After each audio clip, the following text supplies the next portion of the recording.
Welcome, everyone. It's very good to see you all. Glad you could join us for this morning's coffee hour. Today, we are joined by Noah McCord, Camp Rocky's camp director. He's going to be giving an overview of Camp Rocky 2023, sharing some important information for attendees, partners, things like that. And so if you have any questions, please drop them in the chat. And we will also save time at the end for a little Q&A if any of those arise. And so without further ado, I'll turn it over to you, Noah. All right. Good morning, everybody. It is great to see familiar conservation faces once again. I am gonna, still relearning Zoom here. Thanks for bearing with me. I am the camp director for Camp Rocky, contract with CACD to do that work. And this will be my third summer up at Camp Rocky. It had a little bit of a break during COVID when we weren't able to operate, but wanted to give everybody a quick overview if you're not super familiar with camp, just what our setup looks like, what camp's all about, and then where we're kind of taking things and how districts can get involved with camp and get kids over there.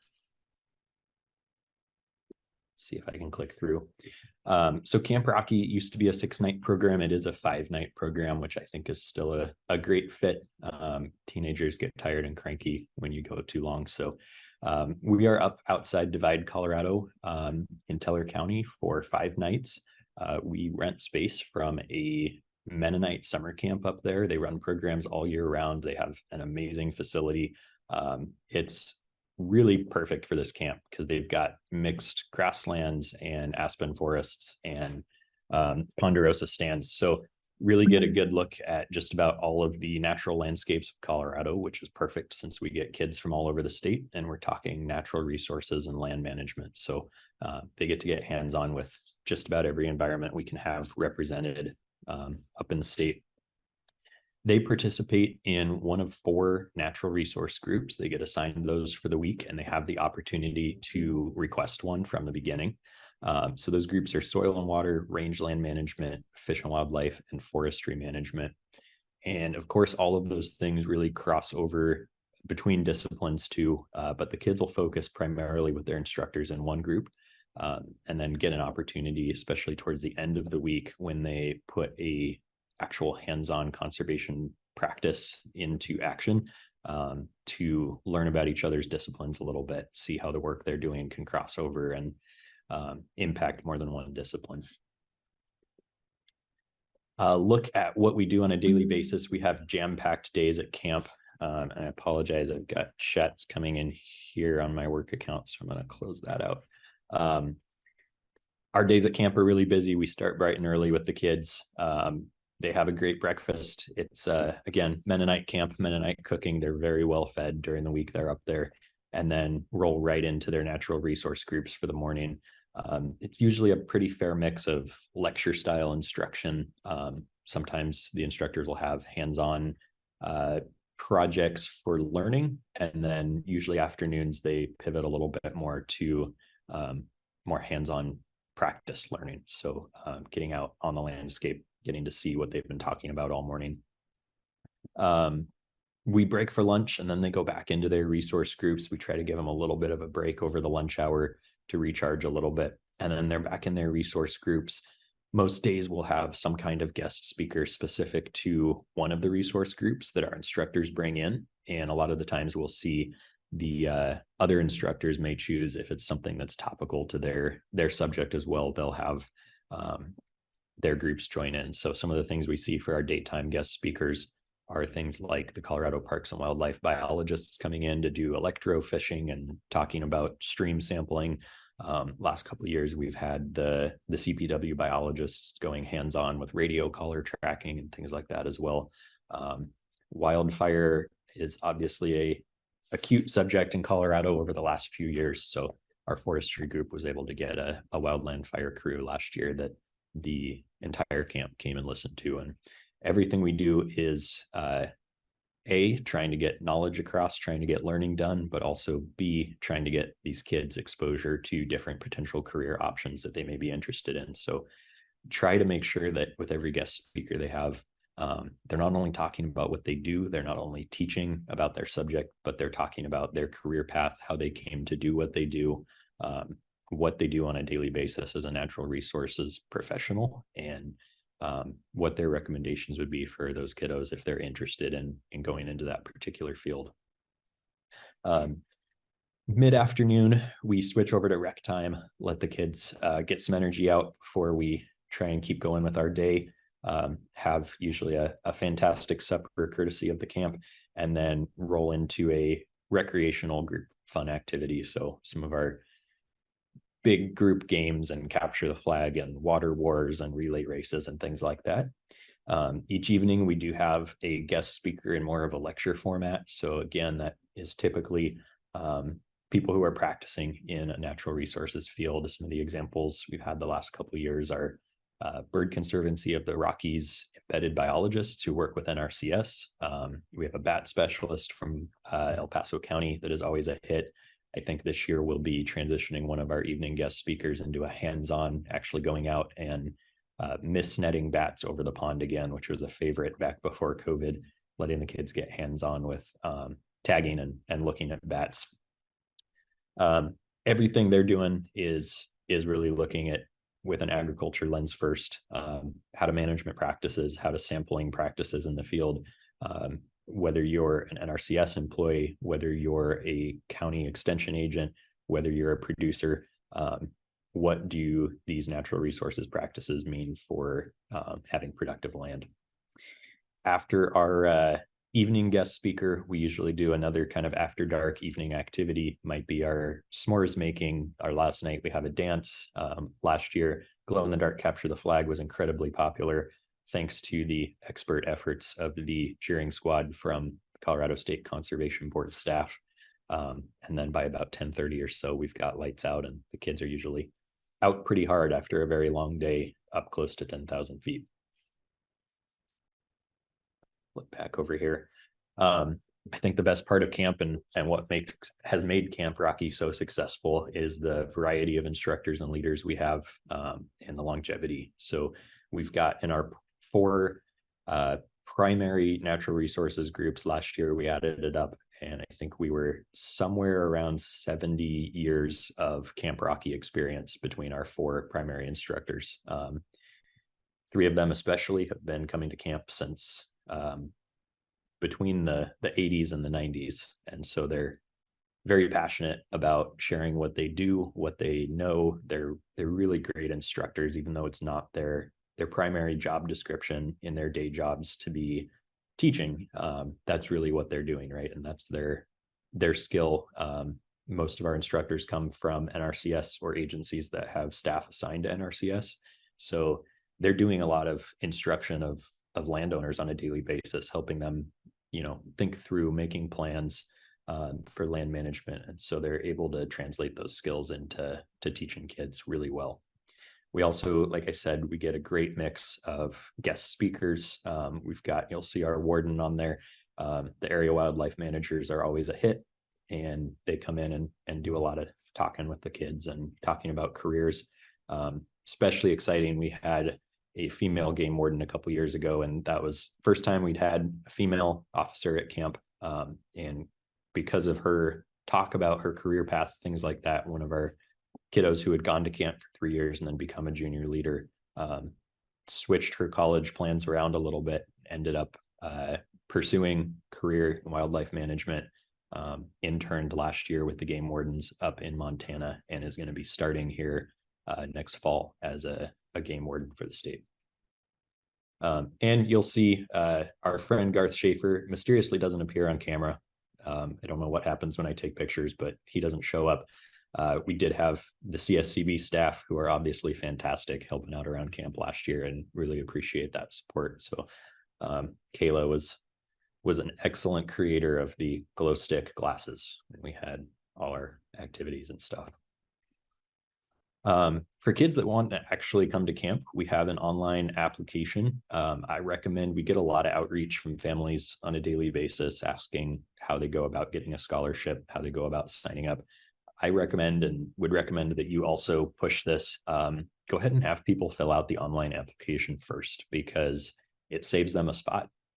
We do contend with limited number of beds up at camp, so we want to get an idea of who's planning on coming. Once a family fills out that online application, they will request a scholarship if they need one, and they may choose to pay $100 deposit at the time. Some districts have historically required that before they'll provide a scholarship. And then I take a look at those applications and see if they did request a scholarship. If I can identify what district they live in, you will get their application from me if they are requesting any level of scholarship support. And really appreciate the districts taking time to look at those applications the kids fill out, why they're interested in going to camp, what their background in natural resources is, what they hope to accomplish by going to camp, what they're excited about learning. And then if the district approves a scholarship, I will confirm that with the family and take care of if they still need to make a deposit, if that was part of their agreement with the district. We'll take care of getting that payment made, and I'll let the district know about how to pay for the amount of the scholarship. We do have quite a few kids from within the same districts, or kids that even live in an area that is not covered by a conservation district, in the greater metro area that seems to be spreading from Fort Collins down to El Paso County now. So I always ask districts to consider, even if you don't have a student from your area that's interested, ask you to consider providing a scholarship for another student who's maybe within your region, but not right in your district boundaries.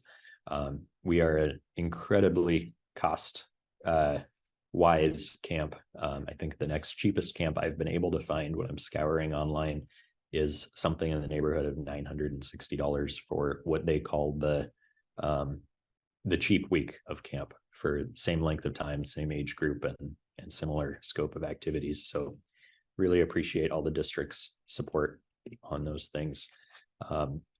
Last year, 100% of the students who requested scholarship support got it. We had one student out of our entire group. I think we had 30 or so campers, and one was able to full pay and did that and said they didn't need a scholarship. Everybody else did ask for some kind of support and received it. So thank you all so much. That is incredible. We try to push the history of the conservation movement, the role and importance of conservation districts, big and small, with the kids.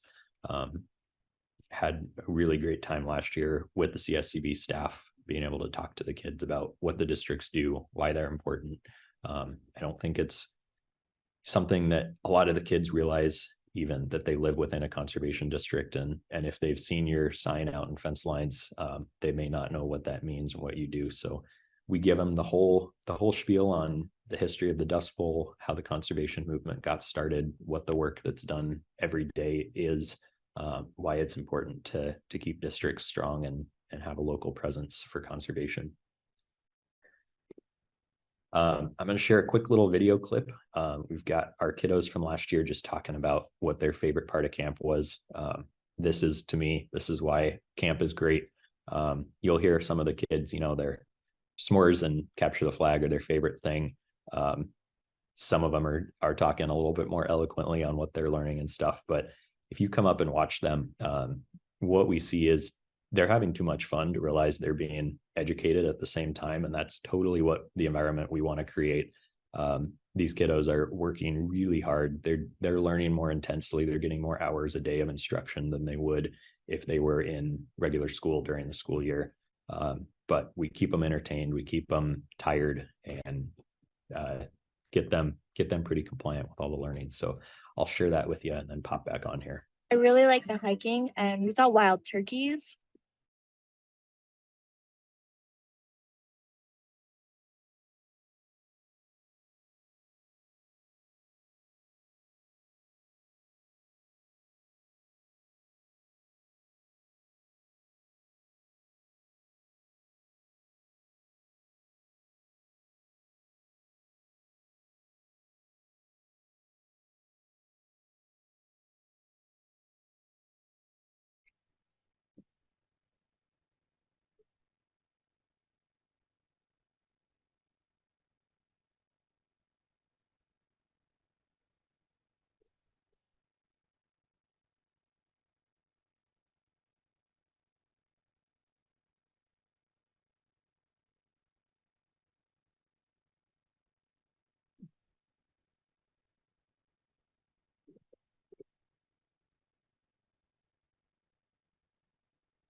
Awesome. So you can see we've got a very energetic group of kiddos that show up at camp with us. Get back in here. Hopefully that's still screen sharing for you. We've got a really great group of kiddos. One of my biggest goals with Camp Rocky is that we're not just having an educational camp. We're not just teaching. We could do that, in a classroom. We could go around to each of the watersheds and do an education day where these kids are sitting and learning. We're probably not going to get great uptick with that kind of format, though. This is the summer, and we're asking kids to dedicate time out of their summer break to come and do some pretty intense curriculum, and take that back and start thinking about some serious things like where they're going to go with their careers, whether the career in natural resources management they want is going to require them to go on to secondary education. A lot of those conversations are had. That's why I love having our instructors that have been doing this for years. They've been not just teaching at camp, but mentoring young professionals that come up through extension, through CSCB, through NRCS. We've got a great resource for them up there.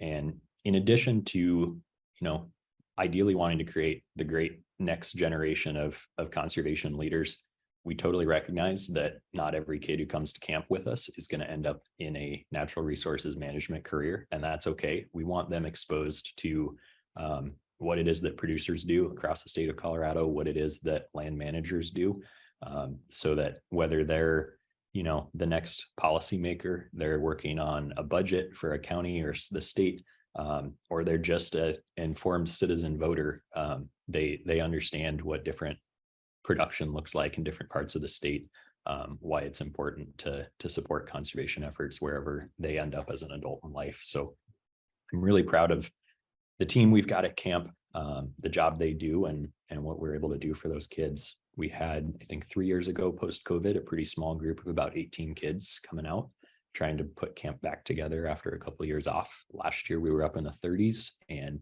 we are well on track to blow that out of the water this year. And just keep calling our camp facility every day, seeing if there's any more beds that they can release and get our hands on so we can accommodate more kids up at camp.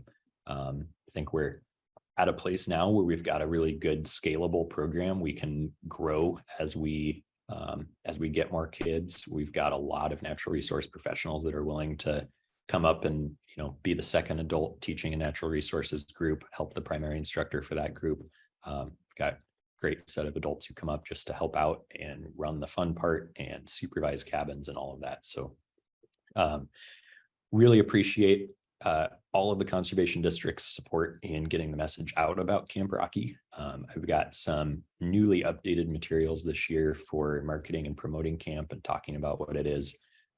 Life's been a little bit hectic in my new day job, so I don't have those out yet, but I will get those to the CSCB team to share with you all after this call. And I have quite a few kiddos that have registered just over this last weekend, in addition to the big chunk that we already had. So a lot of you will be hearing from me very soon with their applications and a request for scholarship with them. Also want to just ask, because this is a program that, we get CACD runs this program. We get support through the CACD cooperative agreement with NRCS. We've historically gotten really great support from CDA, but we are growing, and there are costs, and we want to keep those costs off of campers because we feel really strongly that, we want any kid in Colorado who has an interest to be able to come up. So if it's something that's possible for your district and your board to take a look at right now, look at the website. It's camprocky.org. We have a section on there for supporters. And even if you don't have a kiddo that's immediately looking at coming to camp, you can pre-pledge a scholarship on there. You can join camp as a sponsor. We've got a lot of different levels for being able to support camp. Every little bit helps a lot. It's a lot of volunteer time and labor that goes into this. So being able to cover those material costs and rental costs for the facility and cost of housing and feeding our volunteer instructors is a blessing. So if anybody has any questions, I would be happy to chat with you. That's what I've got for right now, and I will just be hanging around.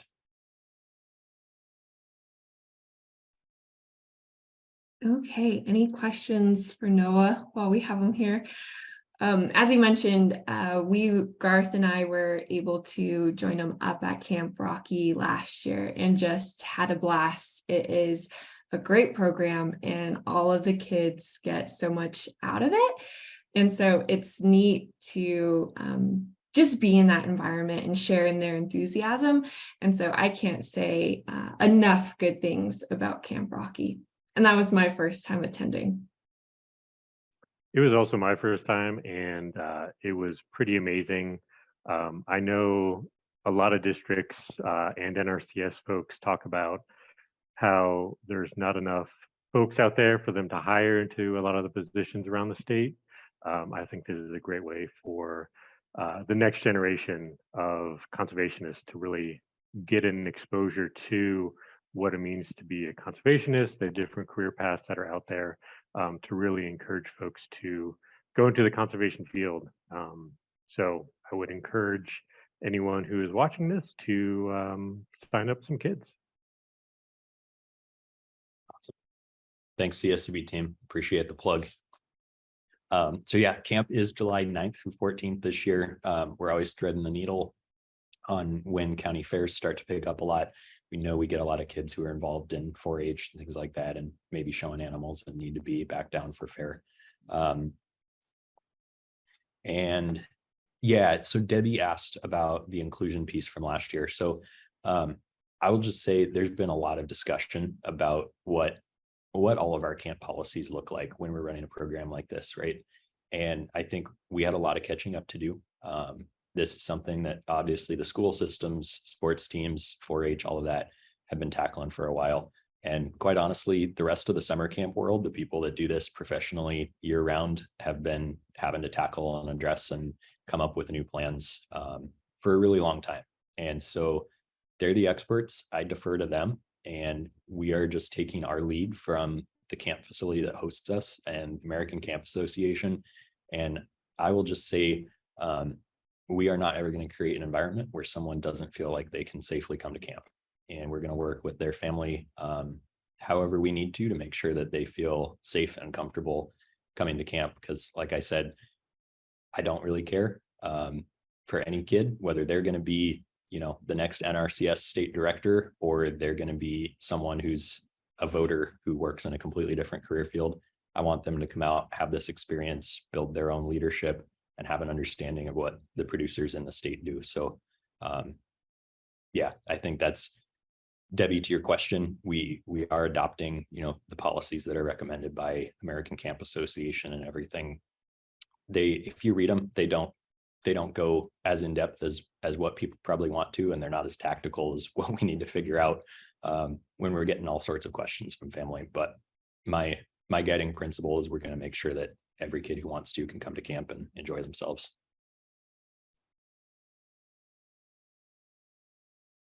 Great. Thanks for that, Noah. Okay. Any other questions?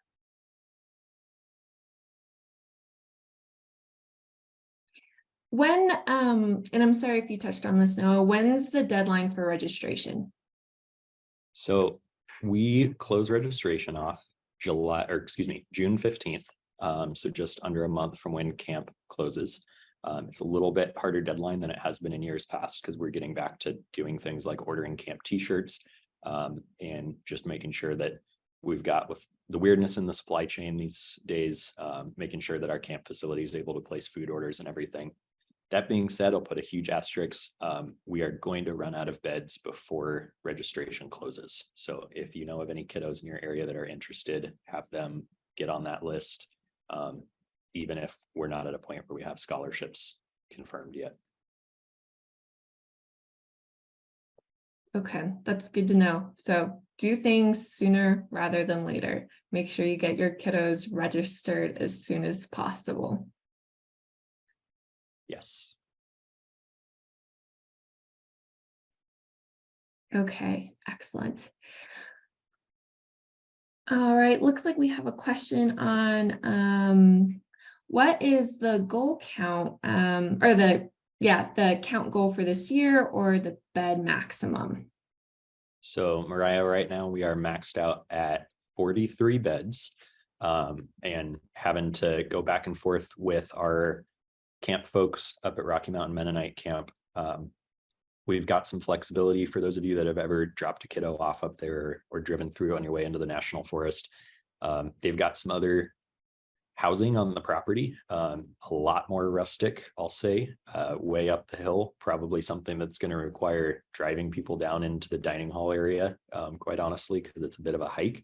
But if we need to, we've got some flexibility to think about overflowing up there.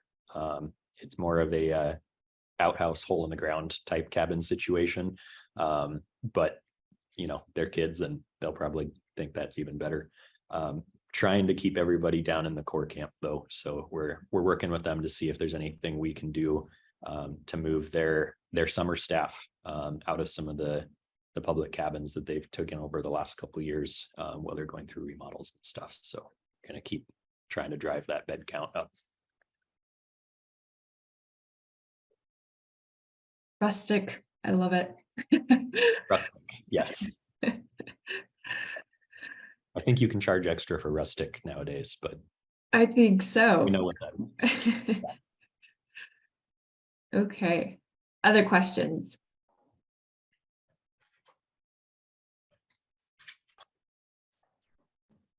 And we'll be sure to share Noah's camp email and, like he said, some of those promotional materials once we receive those, so folks could kind of start sending those out. And then also a plug for the camp's website address, so you could fill out that online form. Definitely recommended to save those spots and kind of just get that process going for facilitating connections for the scholarships. So if there aren't any other questions, check the chat real quick. Kayla. Yes. Hey, I just want to bump in here. We have the new district conservation manager, Alan Robinson, with us today, sharing his video. Alan and I are working together for the next 30 plus days before I leave in mid-June. So don't know if you can see us or not, but anyway, he's sitting here behind my shoulder. So hello to Alan. Alan, welcome. Thank you. Glad to have you join us today. A good time of year to get started with exciting things like Camp Rocky right around the corner. So glad to have you on board. Yeah, exactly. And we're pretty fortunate to have Alan because he just changed careers. He'd been here for 20 some years and formerly ran Happy Jack's barbecue place in Holyoke, and he sold that here earlier this spring. And it's just been a good fit because I'm sliding out and he's moving in, and we're just happy to have him on board. Excellent. Well, thanks for that, Joe. I appreciate the introduction and glad to get you started. And any questions, feel free to reach out, Alan. We're all happy to help. Joe, I hope you are planning on retiring when you move on here and enjoying retirement. It's always been great working with you. So fair trails. Yep. This is the third time, and I think it's time to give it up for good. I don't know what I want to do when I grow up, so we'll keep you posted if something really gets changed. You know, we can help with that at Camp Rocky. We're great at career exploration. So if you want to come up as a camper, we'll help you pick out what to do when you grow up.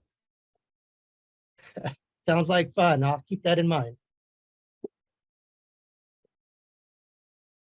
Okay, excellent. Well, with all that talk of career development and choices for the future, if there aren't any other questions, we will go ahead and wrap up today and be sure to share all of that good information. And so thank you all for joining us today, and feel free to reach out to Noah for questions or any of the CSCB staff, and we'll see if we can get those answered for you. But otherwise, enjoy the rest of your day, and we'll see you at our next coffee hour next month.